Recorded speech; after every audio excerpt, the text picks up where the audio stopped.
بسم الله الرحمن الرحيم. وبه قال حدثنا عبد الله بن يوسف قال أخبرنا مالك عن هشام بن عروة عن أبيه عن عائشة أم المؤمنين رضي الله عنها أن الحارث بن هشام سأل رسول الله صلى الله عليه وسلم فقال يا رسول الله كيف يأتيك الوحي؟ فقال رسول الله أحيانا يأتيني مثل سلسلة الجرس وهو أشده علي فيفسم عنه وقد وعيت عنه ما قال وأحيانا يتمثل لي الملك رجلا فيكلمني فأعي ما يقول. قالت عائشة ولقد رأيته ينزل عليه الوحي في اليوم الشديد البرد فيفسم عنه وإن جبينه لا يتفسد ورقا. یہ اس باب کی دوسری حدیث ہے. حضرت عائشہ رضی اللہ تعالیٰ عنہ ام المؤمنین سے روایت ہے ان الحارث بن ہشام سأل رسول اللہ صلی اللہ علیہ وسلم، نبی پاک صلی اللہ علیہ وسلم سے پوچھا. فقال یا رسول اللہ کیف یاتیک الوحی، حضرت وحی کس طرح آپ کے پاس آتی ہے، وحی کی کیفیت کیا ہے، وحی کی آنے کی کیفیت. فقال رسول اللہ صلی اللہ علیہ وسلم احیانا یاتینی مثل سلسلۃ الجرس، آپ نے فرمایا کہ کبھی کبھی وحی آتی ہے میرے پاس مثل سلسلۃ الجرس، گھنٹی کی، یہ کہ کھینچنے کی گھنٹی کی آواز کی طرح، مثل سلسلۃ الجرس، گھنٹی کے پیدر پہ آواز کی طرح جو مسلسل جو آواز ہوتی ہے. وہ اشد علیہ، وحی کی یہ قسم مجھ پر بہت سخت ہے. فیفسم عنی یا فیفسم عنی، وحی مجھ سے ہٹ جاتی ہے.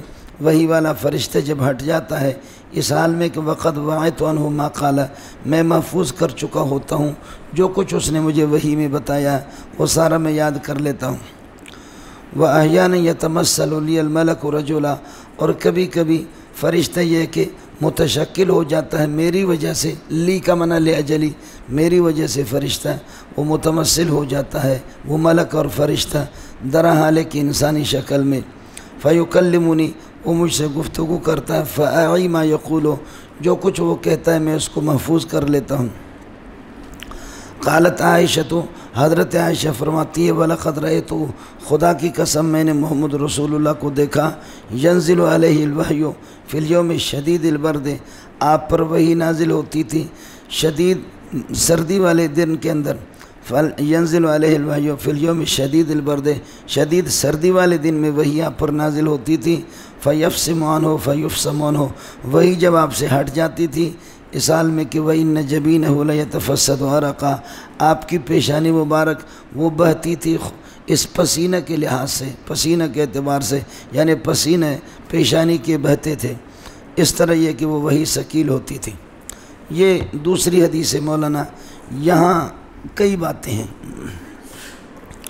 ایک تو راویوں کا تعارف ہے، اور دوسرا مسئلہ یہ کہ کیف یاتیک الوحی، اس سے کیا سوال ہے، اور تیسرا مسئلہ یہ ہے کہ مثل سلسلۃ الجرس، اس کے گھنٹی کے ساتھ تشبیہ دی ہے اور زنجیر کی آواز کے ساتھ وحی کو تشبیہ دی ہے. یہ تشبیہ کس چیز میں ہے اور یہ آواز کس چیز کی ہوتی تھی.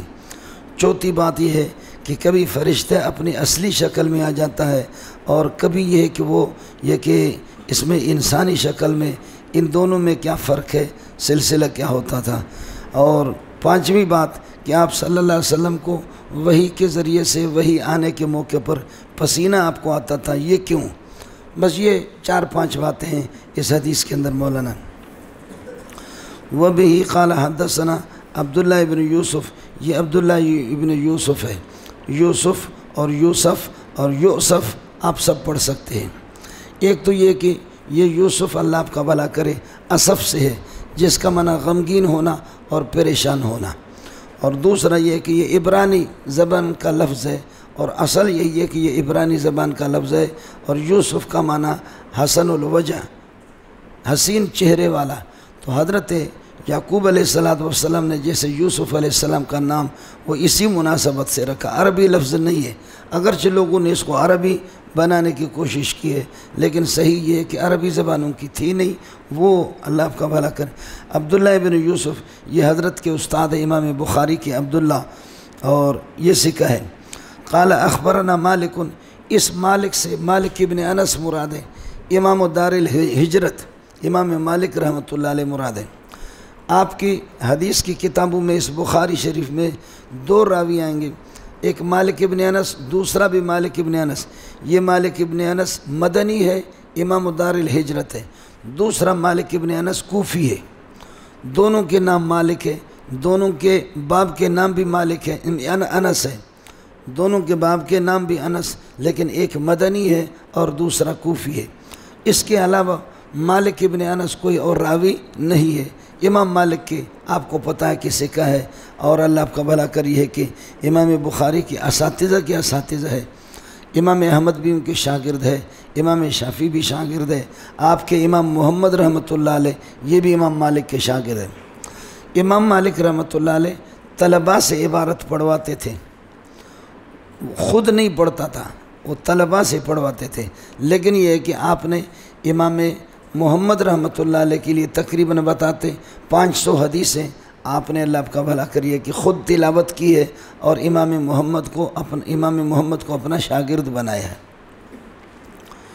مدینے میں رہا اور ابتدا میں امام ابو حنیفہ کے سخت خلاف تھے، یہاں تک کہ یہ بھی کہتا تھا قاتلہ اللہ ما اجراہ علی الدین، ابو حنیفہ کو خدا تباہ کر دے کہ ابو حنیفہ کتنا جری ہے دین کے خلاف۔ قاتلہ اللہ ما اجراہ علی الدین، ما اجراہ ما احسنہ و احسن به و حسنہ، ما اجراہ علی الدین، خدا ابو حنیفہ کو تباہ کرے کہ ابو حنیفہ کتنا جری ہے دین کے خلاف، اپنی عقل کو چلاتا ہے۔ لیکن امام ابو حنیفہ سے کبھی ملاقات تھی نہیں، امام صاحب سے ملاقات تھی نہیں۔ امام ابو حنیفہ جب حج کے موقع پر تشریف لے گئے تو مدینے میں ان کا درس چلتا تھا امام مالک کا۔ امام ابو حنیفہ بھی ایسے ہی درس میں بیٹھ گئے جیسے کہ آپ لوگ بیٹھے ہوئے، تو ہجوم کے اندر امام صاحب بھی بیٹھ گئے، اور جب درس سے حضرت فارغ ہو گئے امام مالک رحمۃ اللہ علیہ، امام ابو حنیفہ کی ملاقات ہو گئی، تو پوچھا کہ من این، آپ کہاں سے تشریف لائے؟ تو امام ابو حنیفہ نے فرمایا کہ من العراق، عراق سے آیا ہوں، من العراق۔ تو امام مالک نے فوراً کہا ہناک النفاق والشقاق، اس نے کہا من العراق، آپ نے فرمایا ہناک النفاق والشقاق، وہاں تو منافقت اور لڑائیاں چلتی، اختلافات اور تو کچھ نہیں ہے عراق کے اندر، عراق والے ہے ہی منافق، ہناک النفاق والشقاق۔ تو امام ابو حنیفہ نے فوراً فرمایا ومن اہل المدینۃ مردوا علی النفاق، مدینہ میں ایک قوم ہے وہ بھی بڑے منافق ہیں، یہ تو مدینہ میں تھا۔ اس پر امام مالک رحمۃ اللہ علیہ حیران ہو گیا کہ یہ آدمی کتنا ذہین ہے، تو کہنے لگے کہ الست بابی حنیفہ، تو ابو حنیفہ تو نہیں ہے، الست بابی حنیفہ؟ امام ابو حنیفہ نے فرمایا بلا، جی ہاں میں ابو حنیفہ ہوں۔ دونوں کی گفتگو ہوئی، ایک دوسرے کو پہچانا، امام مالک رحمۃ اللہ علیہ گھر لے گئے اور امام صاحب کے علم کو بھی دیکھا۔ اس کے بعد امام مالک نے کبھی بھی امام ابو حنیفہ کی مخالفت کی بھی نہیں ہے، اور فرمایا کہ جب تک آپ مدینے میں ہیں آپ کو اللہ کا واسطہ ہے کہ آپ صبح شام کھانا میرے گھر سے کھائیں گے، اس لیے کہ مدینے میں بھی حاجی حضرات رہتے ہیں، سمجھے، 40 نمازیں تو پڑھتے ہیں، کوشش ہوتی ہے، بہتر طریقہ ہے، تو جب تک آپ مدینے میں ہیں آپ میرے پاس رہیں گے۔ بہرحال بہت بڑے آدمی ہیں، سمجھے، اور احادیث میں ان کا اشارہ بھی ملتا ہے کہ لوگ آئیں گے عالم مدینہ کے پاس۔ ایک تو آپ نے مشکات میں پڑھا کہ عمر العمری، اور لیکن یہ کہ بعض لوگ امام مالک رحمۃ اللہ علیہ کے بارے میں کہتے ہیں عالم مدینہ امام مالک ہے، مدینہ سے کبھی نہیں نکلا، صرف ایک موقع پر، حج کے موقع پر کہنے لگے حج اللہ کی طرف سے فریضہ ہے، اس لیے میں مجبور ہوں فریضہ کی ادا کرنے کے لیے مکہ چلا جاؤں گا، باقی مجھے مدینہ چھوڑنا نہیں ہے۔ مدینہ کو کبھی آپ نے ترک نہیں کیا، اس لیے امام دار الہجرت اس کو کہتے ہیں۔ لوگوں نے جرح کیا ہے، ابو حنیفہ کو کسی نے نہیں چھوڑا، شافعی کو بھی نہیں چھوڑا، امام مالک رحمۃ اللہ علیہ کو بھی لوگوں نے نہیں چھوڑا، کہ یہ مسجد نبوی کے قریب رہتے ہوئے پھر بھی جماعت کی نماز میں نہیں آتا تھا۔ اس کی بنیادی وجہ لوگوں نے یہ بتائی ہے کہ وہ چیز نہیں تھی کہ یہ بے نماز ہے، بلکہ اس لیے نہیں کہ ان دنوں کے اندر جو نماز پڑھانے والے مسجد نبوی میں وہ بدعتی قسم کے لوگ فساق اور فجار تھے، اور بدعتیوں کے پیچھے بہرحال حمیت دینی یہی ہے کہ بدعتی کے پیچھے آدمی نماز نہ پڑھ لے تو کراہیت کے ساتھ ادا ہو جائے گی، سمجھ رہی میں ہے کہ نہیں، لیکن متبع سنت امام تلاش کرے۔ تو اس وجہ سے کہتے کہ آپ یہاں، اور یہ بھی بتاتے کہ بیمار تھے۔ یہ ایک بہت بڑا جرح ہے کہ آپ مسجد نبوی کے قریب ہوتے ہوئے آپ کیوں نماز میں نہیں آتے تھے؟ ہو گیا مولانا؟ امام مالک رحمۃ اللہ کے لاڈلے تھے۔ میں نے آپ کو بتایا مسجد نبوی میں ہمیشہ حدیث پڑھاتے، ایک موقع پر اس نے دعا کی اللہ سے کہ اے اللہ مجھے اسرائیل علیہ السلام دکھا دو تاکہ میں اسے پتہ کروں میں کب تک دنیا میں زندہ رہوں گا، 10 سال کتنی حدیث کی مزید خدمت کر سکوں گا، مجھے پتہ چلے۔ یا اللہ اسرائیل علیہ السلام سے میری ملاقات کرا دے۔ اللہ کا کرنا یہ ہوا کہ رات کو یہ سو گئے تو حضرت اسرائیل علیہ السلام آ گئے، ملک الموت۔ السلام علیکم، وعلیکم السلام جی، تعارف ہو گیا، ایک دوسرے کو پوچھا۔ امام مالک نے پوچھا تو کہنے لگے میں ملک الموت ہوں۔ فرمایا یار ایک مہربانی تو کرو، یہ بتا دو کہ میں مزید دنیا کے اندر کتنے دن زندہ رہوں گا تاکہ میں اس اعتبار سے حدیث کی خدمت کروں۔ تو حضرت اسرائیل علیہ السلام نے، اسرائیل میں ویسے چونکہ مشہور ہے کہہ دیتا ہوں ورنہ علماء منع کرتے ہیں، اسرائیل کہنا منع ہے، قرآن و سنت میں کہیں بھی اسرائیل نہیں ہے، سمجھ رہی ہیں؟ یہ اسرائیلی لفظ ہے، اسرائیلی یہودیوں نے اس کو اس طریقے پر ایجاد کیا، قرآن و سنت میں یہ لفظ کہیں بھی نہیں ہے۔ قرآن و سنت میں ملک الموت ہے، قل یتوفاکم ملک الموت الذی وکل بکم، ملک الموت الذی وکل بکم۔ تو حضرت ملک الموت علیہ السلام سے پوچھا کہ میری زندگی کتنی ہے، تو حضرت نے اشارہ کر دیا، یوا دوا درے سلور پھنسر سلام علیکم، چلا گیا۔ یہ 5 انگلیاں دکھائی اس کو۔ امام مالک رحمۃ اللہ علیہ کو خواب یاد تھا، صبح کو اٹھا پریشان ہو گیا کہ 5 دن زندہ رہوں گا، 5 ہفتہ رہوں گا، 5 مہینہ رہوں گا، 5 سال رہوں گا، کیا ہو گیا؟ اس نے تو پریشان کر دیا مجھے۔ آیا مسئلہ سمجھ؟ حضرت اقدس ابن سیرین رحمۃ اللہ علیہ وہ بڑے مزاقی تھے، جیسے میں مزاق کرتا ہوں، بہت اللہ والے آدمی تھے لیکن مزاقی بہت تھے، بہت مزاق کرتے تھے۔ اس لیے آپ نے پڑھا ہوگا توضیح تلوی کے اندر او تخیر کے لیے آتا ہے یا او مانعۃ الجمع کے لیے، کس کے لیے آتا ہے؟ تو جالس الحسن اب ابن سیرین، بھائی جاؤ حضرت حسن بصری کی مجالست کو اختیار کرو یا ابن سیرین کے پاس جاؤ، اگر رونا ہے تو حسن بصری کے پاس جاؤ، اور اگر ہنسنا ہے تو پھر ابن سیرین کے پاس جاؤ۔ ابن سیرین ہنساتے تھے، اس کے بعد منٹ میں رولاتے تھے۔ یہ چیز آپ نے نہیں دیکھی ہوگی، یہ ہمارے استاد تھے مولانا عبدالغفور سجاول والے، پاکستان میں نے اپنی زندگی میں اسی کو دیکھا، کوئی مولوی ایسا نہیں دیکھا، 10 منٹ میں ہنساتے بھی تھے، 10 منٹ میں رلاتے بھی تھے۔ ایک بس جادوگر انسان تھا، خدا جانے اللہ نے اس کو کیا صلاحیتیں دی تھی، ہوتے ہیں بعض لوگ۔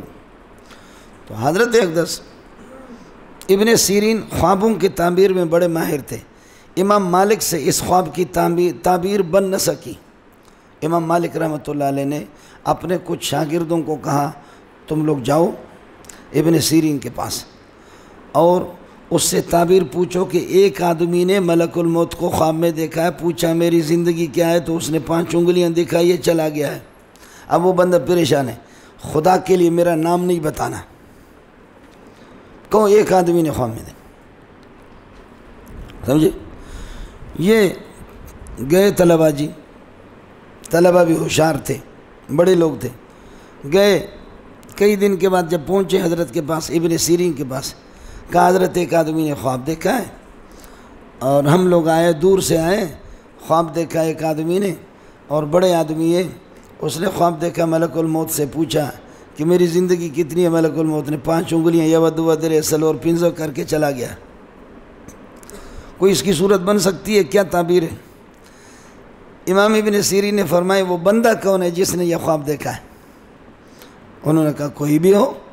کہا کوئی بھی ہو تو میں تعبیر نہیں بتاتا، بندہ بتا دو۔ انہوں نے کہا حضرت اللہ کے لیے بتا دو۔ کہا نہیں بتاؤں گا، تم لوگ بندہ بتاؤ۔ بندہ کون ہے جس نے یہ خواب دیکھا؟ انہوں نے کہا کوئی بھی ہو۔ انہوں نے کہا کوئی بھی ہو، کوئی بھی ہو، کوئی بھی ہو، یہ کیا ہوتا ہے؟ تم اس کو زمین کے نیچے دفن کرو، میں اس وقت آپ کو بتا سکتا ہوں۔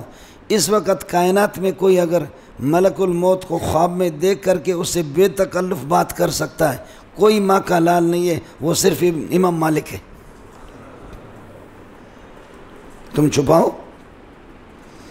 اس وقت دنیا میں میرے ذہن میں کوئی ماں کا لال ایسا نہیں ہے کہ ملک الموت کے ساتھ کھل کر کے بات کرے بے تکلف، وہ امام مالک ہے۔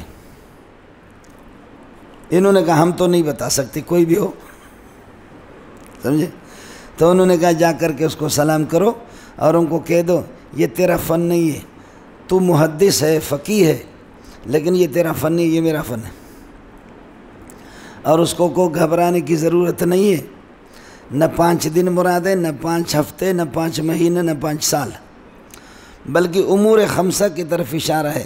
ان اللہ عنده علم الساعۃ وینزل الغیث ویعلم ما فی الارحام وما تدری نفس ماذا تکسب غدا وما تدری نفس بأی ارض تموت ان اللہ علیم خبیر۔ یہ امور 5 کی طرف اشارہ ہے کہ کوئی ماں کا لال ان کا علم نہیں رکھتا، سمجھے؟ بس وہ آگے خواب ہو گیا جی، لہذا گھبرانے کی ضرورت نہیں ہے۔ جب تک جان میں جان ہے ڈٹ کر کے حدیث کا کام کرو، حدیث کی خدمت کرو۔ الحمدللہ وہ لوگ آگے حضرت کو کہا کہ حضرت ہم نے تو بہت چھپایا آپ کو، لیکن انہوں نے زمین کے نیچے سے نکالا آپ کو، سمجھے؟ اور بتایا، خواب کی تعبیر بھی بتا دی۔ یہ بہت بڑے آدمی تھے مولوی صاحب۔ امام ابو حنیفہ اور ان کی 95 مسائل میں اتفاق رہتا ہے، شاید 5 مسئلوں میں اختلاف ہو جائے ورنہ کوئی نہیں۔ امام مالک آ گیا، ان ہشام بن عروہ، یہ حضرت ہشام ابن عروہ ہے، یہ حضرت زبیر کا پوتا ہے، سمجھ رہی میں ہے کہ نہیں؟ اس لیے کہ آپ نے پڑھا کہ عروہ اور حضرت عروہ ابن زبیر، اور زبیر وہ رسول پاک صلی اللہ علیہ وسلم کے پھوپھی زاد بھائی ہے، جو بار بار بخاری ثانی میں بھی آپ کے سامنے ہے۔ یہ ہشام ابن عروہ ہے، تبع تابعی ہے، اور عروہ یہ حضرت عائشہ کا بھانجا ہے۔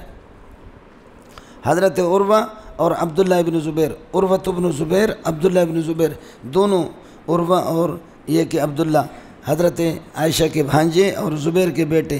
اتنا فرق ہے کہ عبداللہ صحابی ہے اور عروہ تابعی ہے، سمجھے؟ اماں جی کے ساتھ بے تکلف، اماں جی سے روایت یہی نقل۔ حضرت عروہ ہشام ابن عروہ ان ہشام بن عروہ ان ابی ہے، حضرت ہشام اپنے والد سے نقل کر رہا، والد ان کا عروہ ہے۔ عروہ کا تعارف میں نے آپ کو بتایا۔ ان عائشہ ام المومنین، یہ نحوی حضرات اور ہم لوگ اس کو عائشہ پڑھتے ہیں، محدثین اس کو عائشہ پڑھتے ہیں، محدثین اس کو عائشہ، لیکن کتابوں میں بس چونکہ عائشہ حمزہ کے ساتھ لکھا گیا، سمجھ رہی میں ہے کہ نہیں؟ اس لیے اسی طرح پڑھیں گے اب عائشہ ام المومنین۔ مشہور یہ ہے مولانا کہ 6 سال کے عمر میں آپ کا یہ کہ نکاح ہوا اور 9 سال کی عمر میں رخصتی ہو گئی رسول پاک صلی اللہ علیہ وسلم سے۔ 2200 تک تقریباً روایتیں اماں جی سے روایت ہے، سمجھے؟ 2200 تک، اور 175 بلکہ اس سے زائد روایتیں وہ ہیں جو بخاری اور مسلم دونوں کے اندر یہ کہ اتفاقاً مروی ہے۔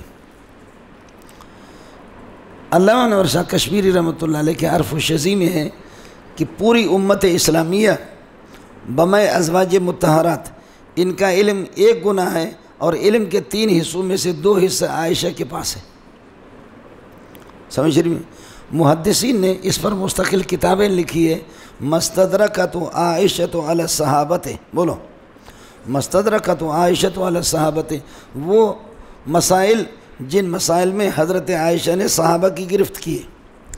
آپ پڑھیں گے اپنے والد ابو بکر کی گرفت کی ہے کئی مسائل میں کہ ابا جی آپ مسئلہ جس طرح بتا رہے اس طرح نہیں ہے، نبی نے اس طرح بتایا۔ عمر بن الخطاب کی گرفت کی ہے، عبداللہ ابن عمر کی گرفت کی ہے، تو اس پر مستقل کتابیں ہیں۔ مستدرکۃ عائشۃ علی الصحابۃ، وہ مسائل کی جن میں حضرت عائشہ نے صحابہ کی گرفت کی ہے۔ بہت فقیہ ہے، مفسر ہے، محدث ہے، اور حضرت اقدس صلی اللہ علیہ وسلم نے فرمایا میری بیویوں میں سے کسی کی باری میں اور کسی کے گھر میں کسی کے لحاف میں میرے پاس وحی نہیں آئی ہے سوائے حضرت عائشہ کے. سمجھے؟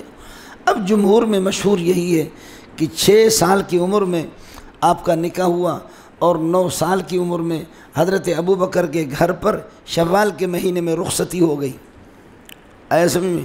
یہ لیکن ہمارے اکابرین میں سے مولانا سید سلیمان ندوی رحمۃ اللہ علیہ، محمد علی مونگیری رحمۃ اللہ علیہ اور بہت سے لوگ ہیں، ان حضرات کی تحقیق یہ ہے کہ نہیں 19 سال کی عمر میں. سمجھ رہی میں ہے کہ نہیں؟ بہرحال اس مسئلے کو میں زیادہ چھیڑ کر کے آپ کا دماغ خراب کرنا نہیں چاہ رہا. ہم تو ظاہر ہے کہ جمہور جو کچھ کہتے ہیں ہمارے اساتذہ، لیکن آپ اس بات کو سمجھیں کہ کیا 6 سال والی بچی کا کیا نکاح ہوگا؟ سمجھے؟ لیکن ہمارے جو مولوی ہوتے جن کی اردو اچھی ہوتی ہے تو وہ یہ کہتے ہیں کہ جی اماں عائشہ کو والدین نے خوب کھلایا پلایا، چنانچہ وہ کہتی میں جلدی بڑی ہوگی، میں موٹی ہو گئی. تو اس طرح کرنے سے تو کوئی نہ جلدی ہو اس طرح بڑھ جاتی ہے نہ کوئی موٹی ہو جاتی ہے. آئے سمجھ میں؟ آپ کس کے غلام ہیں؟ اس نے کہا میں فلاں کا غلام ہوں. کہا وہ کتنے ٹائم پہ کھانا کھلاتے؟ انہوں نے کہا صبح کو پھر شام کو. کہا وہی کتنا بڑا ظالم ہے، صبح بھی کھلاتے، صبح کو پھر وہ شام کو، وہ صبح کو پھر وہ شام کو. اللہ کے بندے تو ہمارا غلام بن جا، صبح بھی کھا شام بھی کھا، صبح بھی کھا شام بھی کھا، صبح بھی کھا شام بھی کھا، صبح بھی کھا شام بھی کھا، صبح بھی کھا شام بھی کھا. ایسے میں اس بے وقوف نے اس کو چھوڑ دیا، اپنے اس آقا کو چھوڑا کہ مولی منظور کہتا ہے کہ صبح بھی کھا شام بھی کھا، صبح بھی کھا شام بھی کھا. آیا مولی منظور کے پاس، اس کی آنکھیں سرخ ہو گئی، وہی صبح کھاتا ہے، وہی شام کو کھاتا ہے، وہی صبح کھاتا ہے، وہی شام. اب یہ کہتے ہیں آپ نے کہا صبح بھی کھا شام بھی، صبح بھی. تو اس طرح ہاتھوں سے کوئی مسئلہ بنتا نہیں ہے. سمجھ شریف میں ہے کہ نہیں؟ حضرت اقدس ابن شہاب زہری نے اس مسئلے کو اس انداز میں نقل کر کے ہمیں دے دیا، لیکن جملہ حقوق بحق کے مصنف محفوظ ہے. سمجھ شریف میں ہے کہ نہیں؟ 9 سال کی عمر میں اس کی وجہ یہ ہے، دوسری روایت میں جیسے غزوہ بنی المصطلق کے موقع پر جب حضرت صفوان ابن معطل السلمی صحابی نے جب کہ وہ کجاوہ اٹھایا، نہیں دیگر صفوان تو بعد میں آ گیا، تو صحابہ نے جب کجاوہ اٹھایا اور انہوں نے رکھا، اماں فرماتی ہے کہ اس زمانے میں ہم لوگ ہلکی پھلکی ہوتی تھی، عورتیں موٹی نہیں ہوتی تھی، اور ادھر کہتے کھلایا پلایا. سمجھے بھائی؟ اور حدیث میں آئے گا لم یخشہن اللحم، ان عورتوں کو گوشت ڈھانپتا نہیں تھا، گوشت ہوتا ہی نہیں تھا. معنی یہ ہے کہ یہ ہلکی پھلکی ہوتی تھی، ایسی موٹی نہیں ہوتی تھی جیسے کہ کراچی والی. آیا سمجھ؟ تو بہرحال ایک تحقیق خود ہمارے اکابرین کی بھی ہے کہ 19 سال کی عمر ہے. سمجھ شریف میں ہے کہ؟ اور مسند احمد کی کچھ روایت سے ان کا استدلال بھی ہے. 9 سال والے کو عوام کے سامنے بیان نہیں کرنا، عوام کے سامنے کہ لوگ مرتد نہ ہو جائیں. سمجھ شریف میں ہے کہ لوگ مرتد نہ ہو جائیں کہ 9 سال کی بچی کے ساتھ آپ نے اپنی خواہش کیسے پوری کر دی. 2200 تک روایتیں. ان عائشہ ام المومنین، یہ ام المومنین ہے، نبی کی ساری بیویاں ام المومنین ہیں. النبی اولی بالمومنین من انفسہم وازواجہ امہاتہم. جب یہ ہماری ماں ہے حضرت عائشہ، تو کیا اس کے والد ابو بکر کو ہم ماموں کہہ سکتے ہیں؟ ابو بکر ہمارے ماموں ہے؟ نہیں، ابو بکر تو اب ان کے بھائی حضرت عبد الرحمن ابن ابی بکر، محمد ابن ابی بکر، وہ ہمارے ماموں ہیں. اس لیے کہ ماں کے بھائی کیا ہوتے ہیں؟ ماموں ہوتے ہیں. سمجھ رہی میں کہ؟ اور ابو بکر کو نانا کہہ سکتے ہیں؟ اس لیے محدثین کہتے ہیں کہ خاموش. اسی طرح محمد رسول اللہ صلی اللہ علیہ وسلم، آپ صلی اللہ علیہ وسلم جیسے کہ ہمارے والد ہیں. ابو داؤد میں بھی آئے گا، نسائی شریف میں بھی مسئلہ آئے گا کہ محمد رسول اللہ صلی اللہ علیہ وسلم انما انا لکم بمنزلۃ الوالد، آپ نے پڑھا. اور دوسری ایک قرائت ہے النبی اولیٰ بالمؤمنین من انفسہم وازواجہ امہاتہم وہو اب لہم۔ سورہ احزاب میں ایک قرات یہ بھی ہے وہو اب لہم، حضرت صلی اللہ علیہ وسلم کو والد ہے، سمجھے؟ تو اب یہ ہے کہ اللہ آپ کا بھلا کرے، حضرت کے خاندان جب حضرت والد ہے تو پھر یہ کہ حضرت کے والد عبداللہ کو ہم دادا کہیں گے، اس لیے محدثین کہتے ہیں اس میں خاموش ہے، لیکن جو نص میں آ گیا اس میں کوئی شک نہیں ہے کہ آپ کے ازواج مطہرات ہماری مائیں ہیں۔ یہ ہو گیا۔ ماں ہے احترام میں، ماں ہے احترام میں، اور ماں ہے عدم نکاح میں۔ بولو، ماں ہے احترام میں اور ماں ہے عدم نکاح میں۔ جیسے اپنی ماں سے نکاح نہیں ہو سکتا، ان سے نہیں ہو سکتا، سمجھے؟ باقی اپنی ماں کا پردہ نہیں ہوتا، یہ ان کا پردہ لازم ہے۔ ازواج مطہرات کو کوئی صحابی امت کا کوئی فرد بغیر پردہ کے نہیں دے سکتا، اس لیے معلوم یہ ہو گیا ان کی امیت، ان کا ہونا وہ احترام میں اور عدم نکاح کے اندر ہے۔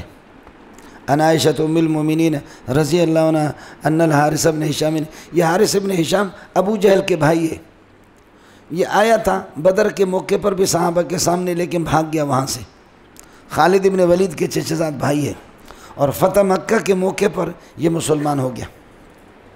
حضرت حارث بن ہشام رضی اللہ تعالیٰ عنہ فتح مکہ کے موقع پر مسلمان ہو گیا، اور حنین کے موقع پر نبی پاک صلی اللہ علیہ وسلم نے 100 اونٹ بطور انعام کے ان کو دیے، گفٹ کے طور پر۔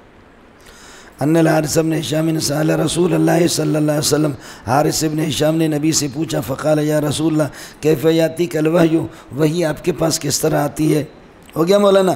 یہاں سوال ہے وحی کی آنے کی کیفیت کا، وحی کی آمد کی کیفیت کیا ہے؟ فقال رسول اللہ احیانا یاتینی مثل سلسلۃ الجرس، فرماتے ہیں احیانا یاتینی مثل سلسلۃ الجرس، اور وہ وحی میرے پاس آتی ہے اس طریقے پر مثل سلسلۃ الجرس، جیسے کہ گھنٹی کی آواز ہوتی ہے، گھنٹی کے پیدر پر لگاتار جو اس کی آواز ہوتی اسی کی طرح۔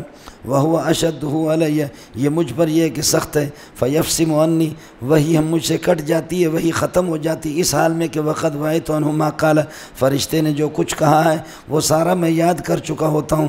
تو فرشتے نے جو کچھ کہا، تو فرشتہ وہی تو نہیں ہے، وہی لانے والا ہے۔ بولو، گھنٹی کی آواز ہوتی ہے اور فرشتے آ کر جو کچھ مجھے بتاتا ہے، اور پھر یہ ہے کہ وہ چلا جاتا ہے، وہ سارا مجھے یاد ہو جاتا ہے۔ تو فرشتہ وہی نہیں ہے، وہی لانے والا ہے۔ سوال ہے کیف یاتیک الوحی، سمجھے؟ اور جواب میں ہے کہ گھنٹی کی آواز ہوتی ہے لیکن آتا فرشتہ ہے، فرشتہ جو کچھ مجھے کہتا ہے اسی کو میں یاد کر چکا ہوتا ہوں۔ اور اگلے والی حدیث میں واحیان یاتینی یتمثل لی الملک رجلا، انسانی شکل میں فرشتہ آتا ہے، یہ بھی تو وہی لانے والا ہے، پہلے میں بھی وہی لانے والا، دوسرا بھی، البتہ دوسرے میں انسان کی شکل ہے، پہلے میں انسان کی شکل نہیں ہے۔ سوال ہے وہی کی آمد کی کیفیت کا، جواب ہے وہی لانے والے کی کیفیت کا۔ اس لیے محدثین کہتے ہیں کہ نہیں، سوال بھی وہی لانے والے کی کیفیت کے بارے میں، کیف یاتیک الوحی، کیف یاتیک بالوحی۔ بولو، کیف یاتیک الوحی کا معنی کیا ہے؟ کیف یاتیک بالوحی، کہ فرشتے کس طرح وحی لے کر کے آتا ہے۔ لہذا سوال بھی وہی لانے والے کی کیفیت کے بارے میں، جواب بھی وہی لانے والے کی کیفیت کے بارے میں ہوا۔ ہاں ہاں ہاں ہاں، ہو گیا ایک۔ دوسرا یہ سوال ہے وہی کی آمد کی کیفیت کا، سوال ہے وہی کی آمد کی کیفیت کا، لیکن آپ نے فرشتے کی کیفیت بتا دی، وہی لانے والے کی کیفیت اس لیے بتایا، جب وہی لانے والے کی کیفیت کا پتہ چلے گا وہی کا علم خود بخود ہو جائے گا۔ اللہ کے لیے کچھ پلا پڑ رہا نہیں پڑا؟ پہلی بات یہ ہے کہ سوال بھی وہی لانے والے کی کیفیت کے بارے میں تھا، کیف یاتیک الوحی کا معنی کیف یاتیک بالوحی، سمجھتا ہے؟ آگے جواب فرشتے کا کہ اس طرح آتا ہے، گھنٹی کی آواز کی طرح۔ ہو گیا مولانا؟ تو سوال بھی وہی لانے والے کی کیفیت، جواب بھی وہی لانے والے کی کیفیت۔ دوسرا یہ ہے کہ سوال ہے اللہ آپ کا بھلا کر وہی لانے، وہی کی آمد کی کیفیت کا کہ وہی کس طرح آتی ہے، لیکن جواب وہی لانے والے کی کیفیت اس لیے بتایا، جب وہی لانے والے کی کیفیت کا پتہ چلے گا تو وہی کی کیفیت کا خود بخود پتہ چلے گا۔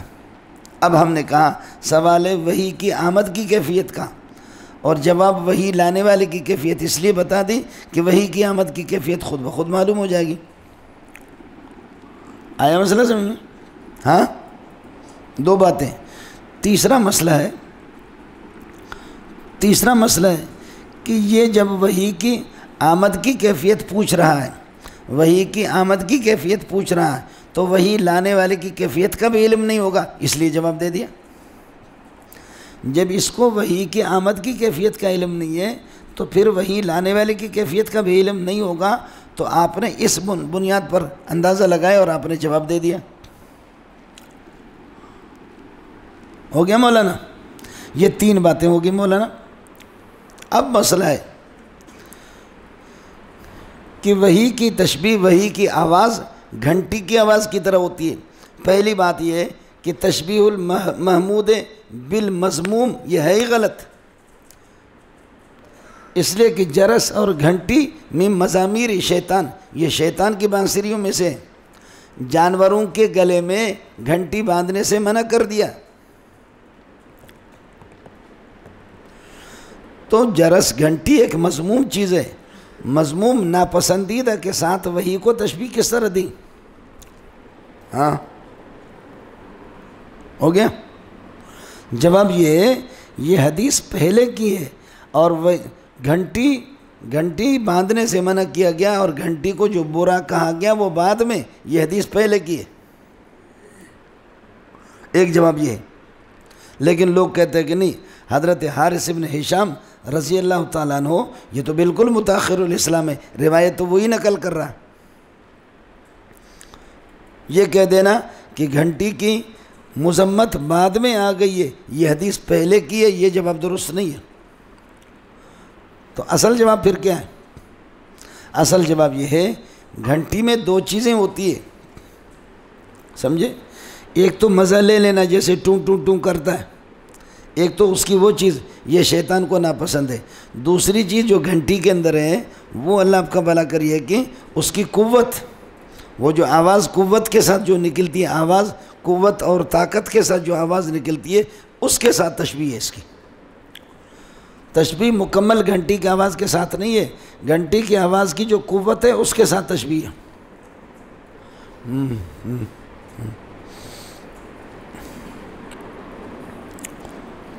ہو گیا؟ تیسرا مسئلہ ہے گھنٹی کی آواز کے ساتھ تشبیہ کس جہت سے ہے؟ چلو یہ تو قوت میں ہو گیا، لیکن کیفیت کیا ہے اس کو سمجھو۔ ایک تو یہ ہے کہ گھنٹی کی آواز چاروں طرف سے محسوس ہوتی ہے، یہ بھی اسی طرح محسوس ہوتی تھی۔ جہت عمومیت میں، کس میں؟ جہت عمومیت میں، کہ جیسے گھنٹی کی آواز صرف ایک طرف سے نہیں ہے، چاروں طرف سے محسوس ہوتی ہے۔ آپ نہ دیکھیں، آپ اپنے موبائل کو دیکھیں، ایک ادھر بیٹھا ہوا، ایک ادھر بیٹھا ہوا، ایک ادھر بیٹھا، ایک آدمی کا موبائل بجتا ہے، ہر ایک اپنے دبر پر ہاتھ لگاتا ہے۔ آپ تو ظاہر نہیں کریں گے، میں وہ آدمی ہوں کہ میں ظاہر کرتا ہوں، آپ اس کو چھپائیں گے، لیکن یہ بتاؤ کہ آدمی بیوقوف بنتا نہیں بنتا؟ جب وہ یہاں آپ کے جیب میں میرے ہیں، سمجھیری میں ہے کہ نہیں، اور یہاں اللہ آپ کا بھلا کرے جب گھنٹی بجتی ہے اس میں، تو آپ آہستہ آہستہ اپنے مقد پر ہاتھ لگاتے کہ میرا والا تو نہیں بول رہا۔ دائیں بائیں بہت سے لوگوں کو دیکھا، اس کی برکات ہے جی۔ ہاں، تو گھنٹی کی آواز جیسے چاروں طرف سے محسوس ہوتی ہے، یہ بھی اسی طریقے پر محسوس ہوتی ہے، اس اعتبار سے تشبیہ۔ ہاں، دوسرا یہ ہے لگاتار اور پے در پے اور قوت کے ساتھ تشبیہ ہے، لگاتار پے در پے اور قوت کے ساتھ، جو ابھی جیسے کہ آپ سے عرض کیا۔ تیسرا یہ کہ گھنٹی جب بجتی ہے تو کیا کہتی ہے؟ ابہام میں تشبیہ ہے، ابہام میں، جیسے گھنٹی کی آواز مبہم ہوتی ہے تو یہ وہی بھی مبہم، سوائے نبی کے کوئی بھی نہیں سمجھتا۔ جو میں نے آپ کو بتا دیا تھا، پرانے پی ٹی سی ایل کے جو فون ہوتے تھے نا پرانے، وہ آپ کان پہ لگائیں اور میں آپ کے قریب کان لگا رہا ہوں تو مجھے آواز آئے گی چوں چوں چوں چوں چوں چوں، اس قسم کی چوں چوں چوں کی آواز آئے گی، باقی مجھے کچھ سمجھ میں نہیں آئے گا۔ لیکن جس نے کان پہ لگایا اس کو سب کچھ سمجھ میں آ رہا ہے۔ تو محمد رسول اللہ کو سب کچھ سمجھ میں آتا لیکن ساتھ والوں کو کچھ بھی نہیں آتا۔ ایک جہت عمومیت میں، دوسری ایک جہت قوت میں اور طاقت میں اس کی تشبیہ ہے، تیسری جہت ابہام کے اندر مبہم جیسے گھنٹی کی آواز ہوتی ہے، یہ بھی دیگر صحابہ کے لیے، سننے والوں کے لیے مبہم ہے۔ ہاں، ایک ذلیل گھنٹی کے ساتھ تشبیہ کیوں دی، اس کے دو جواب عرض کیا۔ دوسرا یہ کہ تشبیہ کس چیز میں، تین باتیں آپ سے عرض کی۔ چوتھا مسئلہ ہے یہ آواز کس کی ہوتی تھی؟ یہ جو آواز آ رہی ہے یہ آواز کس کی ہے؟ آیا سمجھ میں؟ یہ آواز کس کی؟ تو بتاتے ہیں یہ آواز اصل میں کلام نفسی قدیم کی ہے جو اللہ کے ساتھ قائم ہے۔ نشانی یہ ہوتی تھی کہ جبریل تشریف لاتے ہیں، یہ آواز ہوتی ہوئی کلام نفسی کی ہے۔ ایک مسئلہ کلام نفسی، اور آپ نے پڑھا کہ کلام نفسی وہ ہے جو قدیم ہے اور ذات باری تعالیٰ کے ساتھ قائم ہے، متکلم کے ساتھ قائم ہے۔ والکلام صفت ازلیت بہا اللہ متکلم بہا وآمر بہا وناہن، جو شرح قائد میں آپ نے پڑھا۔ کلام نفسی اللہ کے ساتھ قائم ہوتی ہے، یہ آواز اس کلام نفسی قدیم کی تھی۔ دوسرا یہ ہے کہ نہیں، اللہ موحی ہے، وہی بھیجنے والا، محمد رسول اللہ موحا الیہ ہے، آپ کے طرف وہی ہے، اور وہ جو وہی لے کر جبریل آتا ہے وہ موحا بہی ہے۔ یہ آواز اس موحا بہی کی ہوتی تھی، کلام نفسی کی نہیں ہے۔ موحا بہی، آپ لوگ تو علماء بنی اسرائیل اتنا تو سمجھیں گے، موحی اللہ، موحا الیہ جس کو وحی ہو رہی محمد، اور وہ جن چیزوں کے ساتھ، جن آیات اور احکام کے ساتھ وحی ہو رہی ہے وہ ہے موحا بہی، یہ آواز موحا بہی کی ہے۔ کلام نفسی تو وہ ہے جو ذات باری تعالیٰ کے ساتھ قائم ہے، یہ موحا بہی جس کا تکلم ہو رہا ہے یہ اسی کی آواز ہے۔ تیسرا یہ جبریل کی آمد کی آواز ہے۔ چوتھا یہ ہے کہ جبریل کی پروں کی آواز ہے، جبریل کی پروں کے پر فرشتوں کے پر ہوتے ہیں۔ جاعل الملائکۃ رسلا اولی اجنحۃ مثنی وثلاث ورباع، بعض فرشتوں کے پر دو ہوتے ہیں، بعض کے چار ہوتے ہیں، اور یزید فی الخلق ما یشاء، بعض کے 600 700 ہوتے ہیں۔ میں نے جبریل کو دیکھا، 600 پر اس کے تھے، حضرت صلی اللہ علیہ وسلم فرماتے ہیں اصلی شکل میں، اور اپنے ایک پر اس نے صدوم کو اٹھایا، آسمان پہ لے گیا، پلٹا کر کے مار دیا، لوط علیہ السلام کے قوم کو تباہ کر دیا۔ اللہ کے لیے کچھ بھلا پڑا؟ تو جبریل کی آواز تھی یا جبریل کی آمد کی آواز تھی؟ جبریل کی آواز تھی یا جبریل کی آمد کی آواز تھی، یا جبریل کے پروں کی آواز تھی، یا جبریل کے ساتھ ایک جماعت فرشتوں کے ان کی آواز تھی؟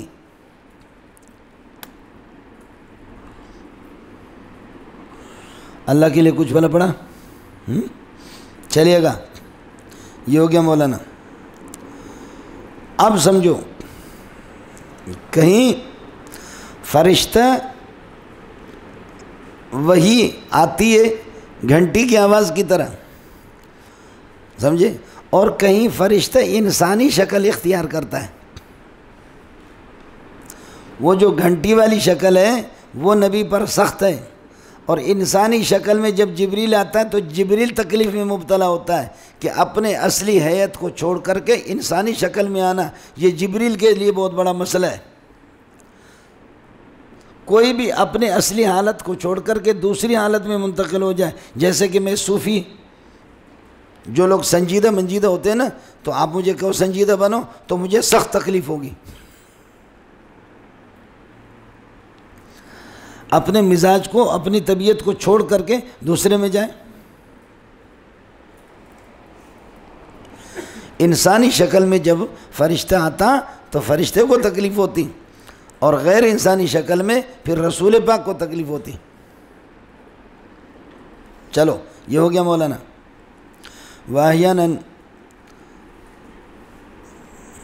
کیف یاتی کلوہ فقال رسول اللہ صلی اللہ علیہ وسلم احیاناً یاتینی مثل سلسلۃ الجرس، فرماتے کہ گھنٹی کی لگاتار آواز کی طرح جب کہ اس کو کھینچا جائے، لوہے پر کھینچا جائے یا پتھر پر کھینچا جائے، وہ اشدہ علیہ، اور یہ مجھ پر بہت سخت صورت ہوتی تھی کہ فرشتے اپنی اصلی شکل میں نہیں ہے. فیفصم عنہ، وہی مجھ سے ہٹائی جاتی تھی، یا فیفصم عنی، مجھ سے ہٹ جاتی تھی، اس حال میں کہ وقت وعیت عنہ ما قال، میں فرشتے سے یاد کر چکا ہوتا، فرشتے سے یاد کر چکا ہوتا ما قال، جو کچھ اس نے کہا. تو بات آئے آپ کو کہ سوال ہے وہی کی آمد کی کیفیت کا، اور جواب ہو گیا وہ لانے والے کی، اور یہ انہو تو لانے والا ہے. وقد وعیت عنہ ما قال واحیانا یتمثل لی الملک رجلا، اور کبھی اس طرح ہوتا ہے کہ میرے لیے متشکل ہوتا تھا میرے وجہ سے، لیا کمانا لی اجلی، الملک فرشتہ، رجلا حال کونہ رجلا، رجلا حال کونہ رجلا. یہاں تھوڑا سا اشکال ہو گیا، وہ یہ ہے کہ رجلن کو جب آپ حال بنائیں گے، حال کے لیے مشتق کا ہونا ضروری ہے، یا دوسرے الفاظ میں کہہ دو کہ حال کا ذوالحال پر حمل ہوتا ہے. مثلا جانی زید راکبن، جانی زید راکبن. اب تم ہٹاؤ ان کو، مبتدا خبر بناؤ، سمجھے، زید راکبن بولو. اب جب کہ آپ ملک سے رجل کو حال بنا رہے ہیں تو ان کو مبتدا خبر بناؤ، کہہ دو، حمل کرو، کہ الملک رجل، بولو الملک رجل. حالانکہ الملک رجل کہنا ٹھیک نہیں ہے. ہاں، جواب اس کا یہ دیا ہے کہ مبالغتاً حمل ہوتا ہے. الملک رجل کا معنی الملک کالرجل، بولو سمجھ شریف میں ہے کہ نہیں؟ لیکن مبالغتاً زید اسد، زید کالاسد.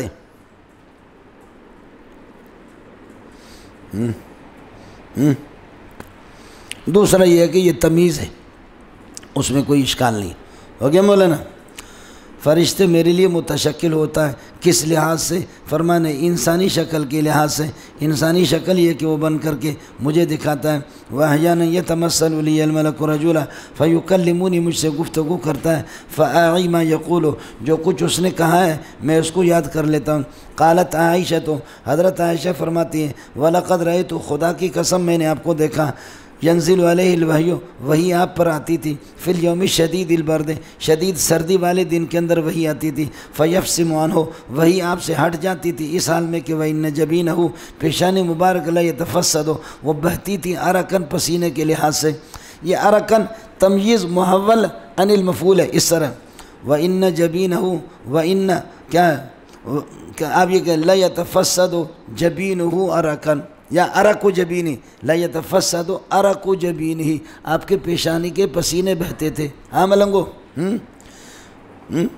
لا یتفسد عرق و جبینہ، یہ تمییز محول. برا لا یتفسد کی جو نسبت ہے فعل کی ضمیر کی طرف، اس میں جو ابہام ہے اس کو اللہ، اور یتفسد کی ضمیر جبین کی طرف راجع، سمجھتے ہیں؟ اور اس سے یہ، اس میں جو ابہام تھا عرقاً، اسی سے تمیز ہے. اب سوال یہ ہے کہ آپ کو پسینہ کیسا آتا تھا؟ جواب یہ کہ فرشتے بھی نور ہے، وحی بھی نور ہے، محمد رسول اللہ بھی نور ہے. الصاق النور بالنور مع النور، اس سے حرارت پیدا ہوتی تھی اور آپ کو پسینہ آتا تھا. سمجھتے ہیں؟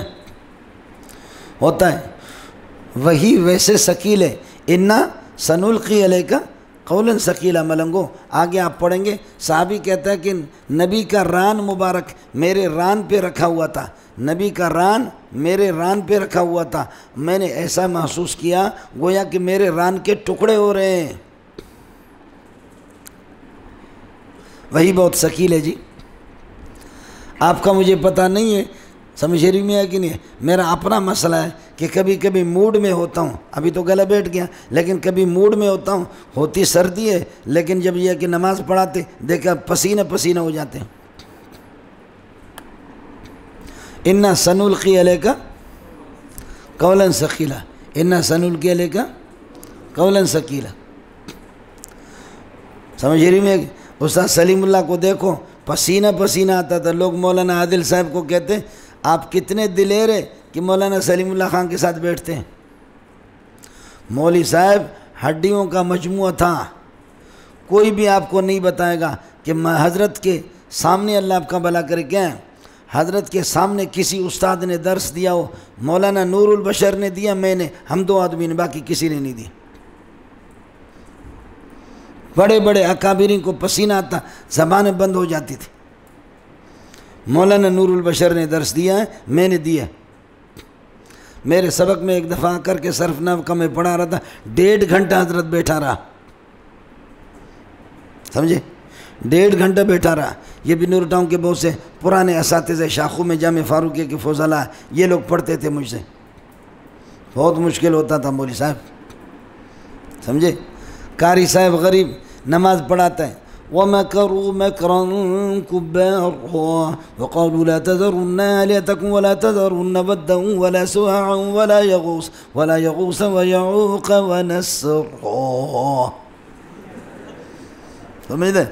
اور تلاوت میں گڑبڑ کرتا، السلام علیکم ورحمۃ اللہ، السلام علیکم ورحمۃ اللہ۔ حضرت فرماتے اٹھ، کیا دیکھ رہے ہو، نماز فاسد کر دی آپ نے، سمجھے۔ او قاری صاحب کی موت آتی تھی، پھر قاری صاحب غریب واپس کھڑے ہو کر اللہ اکبر، کئی دفعہ بولی صاحب بخدا، میں مصلی پہ کھڑا تھا، تھوڑا سا الٹے ہاتھ کے طرف زیادہ مصلی کے کنارے پر، مجھے پتہ نہیں تھا، میری بدبختی تھی کہ حضرت اقدس وہاں سے دوڑ کر کے دائیں طرف کھڑے ہوتے تھے، دوڑ کر آ کر پکڑا مجھے یہاں سے، جھنجھوڑا، اس طرف کھڑے ہو جاؤ۔ تمہیں کھڑے ہونے کا طریقہ بھی نہیں آتا، امامت کرنے کا بڑا شوق ہے۔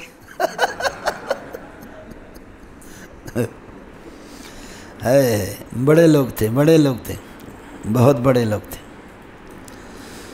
سبحان اللہ۔ مولوی صاحب آپ سمجھو، بہرحال یہ قرآن کی ثقالت ہے، وحی کی ثقالت ہے، وحی بہت ثقیل ہے۔ میں نے آپ کو بتایا، اگر سمجھ میں نہ آ جائے تو اب آئے۔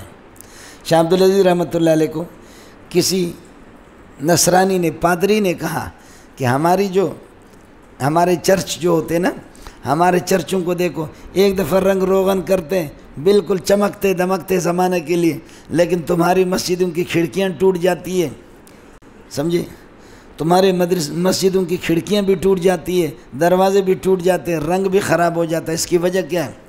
تو شاہ صاحب رحمۃ اللہ نے فرمایا، بتاؤ پوری دنیا میں کون سا چرچ تمہارا مضبوط ہے، اس کے پاس مجھے لے جاؤ۔ اعلان ہو گیا، یہ 1857 کی بات ہے، سمجھے، فرمایا کہ لے جاؤ مجھے، کون سا چرچ آپ کا؟ اعلان ہو گیا، مسلمان، ہندو، سکھ، عیسائی سارے جمع ہو گئے، لاکھوں کی تعداد میں، شاہ ایک چرچ کے پاس لے گئے، تو کہا کہ یہ چرچ دیکھو۔ شاہ صاحب نے فرمایا اب ناراض نہیں ہونا، بسم اللہ الرحمن الرحیم، لو انزلنا هذا القرآن على جبل لرأيته خاشعا متصدعا من خشیۃ اللہ، یہ آیت جب پڑھی، چرچ کے سامنے دیوار ڈھز ٹوٹ گئے، دیواریں گر گئی، عیسائیوں نے چیخ مارنا شروع کیا، مسلمانوں نے، شاہ صاحب رحمۃ اللہ علیہ کے آنسو آ گئے۔ شاہ صاحب رحمۃ اللہ فرمائے چھوڑو، میں آیت کو مکمل کروں، خدا کی قسم چرچ کا نام و نشان تمہیں نہیں ملے گا، سمجھے۔ اس کے بعد پھر حضرت شاہ صاحب رحمۃ اللہ فرمایا، یہ وحی کی ثقالت ہے، اتنی بھاری چیز ہے، شاباش ہے ہماری مسجد کو، ہزاروں لاکھوں قرآن اس میں پڑھتے ہیں، پھر بھی مسجد گرتی نہیں ہے، ایک آیت پڑھی تمہارے چرچ کا حشر خراب ہو گیا۔ قرآن مولانا بہت ثقیل ہے، سمجھ شریف میں ہے کہ نہیں؟ قرآن بہت ثقیل ہے، ہوتا ہے، انسان بھی ثقیل ہوتے ہیں۔ اب میں اتنا ثقیل نہیں ہوں، میرا روب نہیں ہے، ناظم تعلیمات یہاں بیٹھے، پھر تم دیکھو، سمجھے، وہ کبھی کبھی کہتے میرے جیسے نرم بھی کوئی نہیں ہے، میرے جیسا کوئی سخت بھی نہیں ہے۔ آپ نے دیکھا ہوگا، اللہ سے دعا مانگو، اللہم سلم سلم، سمجھے؟ اس کو ہم نے اس غریب کو اتنا لگام دیا، اتنا لگام دیا، اتنا لگام دیا، اللہ کی پناہ، یہ بہت سخت ہے، سمجھے؟ کہ بابا بس ہلکا ہاتھ رکھو، ہلکا ہاتھ رکھو، ہلکا ہاتھ رکھو، وہ کہتا ہے بس، سمجھے؟ بعض باتوں میں تو ایسے غصے میں آتا ہے نا کہ ہم لوگ بھی بھاگ جاتے ہیں مجھ سے۔ ناظم ہے، اس کے پاس پاور ہے، سمجھے؟ ہم کیا کر سکتے ہیں؟ میں چھٹی پہ چلا جاتا ہوں، اسے چھٹی لے لیتا ہوں کہ بابا آج ہم سبق نہیں پڑھائیں گے، آج اپنا انتظام کرو کوئی، کیا کریں؟ غصے ہو جائے تو پھر کیا؟ کبھی کبھی پھر کہتے ہیں چلو میں نہیں کرتا نظامت، سنبھالو تم لوگ، تو کیا کریں گے؟ ہم تو تھوڑی نظامت کے لوگ ہیں ہوتے ہیں۔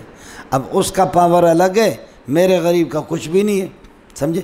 اپنے بچوں پر کبھی غصہ ہوتا ہوں، بکواس نہیں کرو، تو وہ بچے سامنے سے سمجھے؟ کبھی کبھی میں کوشش کرتا ہوں غصہ ہونے کی، کیا ہے کوشش کرتا ہوں، سخت چہرہ بگاڑتا ہوں، ویسے بھی ہم رنگ کے کالے ہیں، چہرے بگاڑ کر، لیکن کچھ بھی بچوں پر اثر نہیں، وہ ہنستے ہیں، ان کو پتہ ہوتا ہے کہ ان تلوں کے اندر کوئی تیل نہیں ہے، سمجھے؟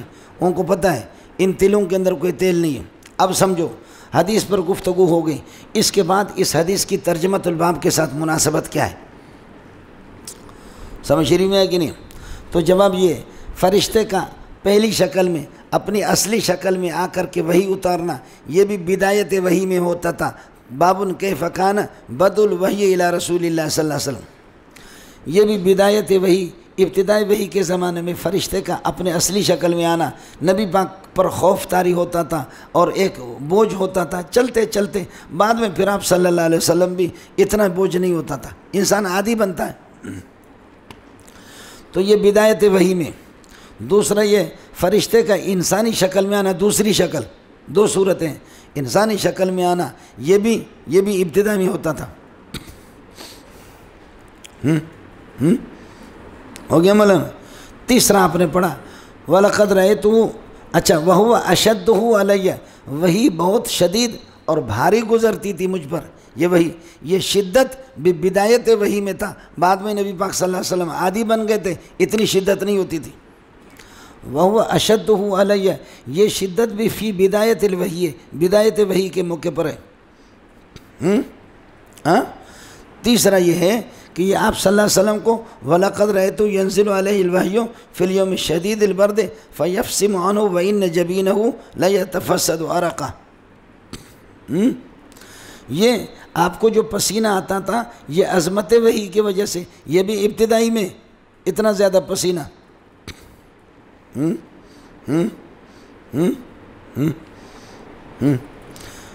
پانچویں بات آپ نے پڑھی ہے کہ کیف یاتی کل وحیو، بقول شیخ الہند کے یہ کیف اظہار عظمت کے لیے، اظہار عظمت کے لیے معلوم یہ ہوتا ہے کہ وحی اس پر آئے گی، یہ ترجمۃ الباب اظہار عظمت کے لیے، جس پر وحی ہوگی وہ عظیم بھی ہے، وہ معصوم بھی ہے۔